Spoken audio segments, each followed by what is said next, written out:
Salió de Jamaica rumbo a Nueva York, un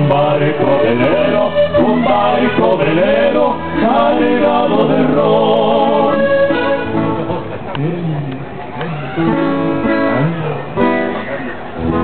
Ojo.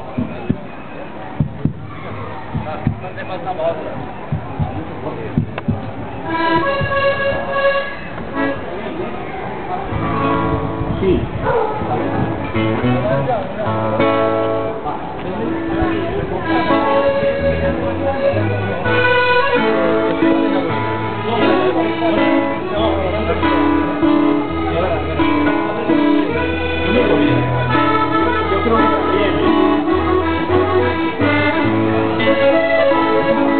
Salió de Jamaica rumbo a Nueva York, un barco velero cargado de ron. En medio del mar el barco se hundió, la culpa la tuvo el señor capitán que se emborrachó.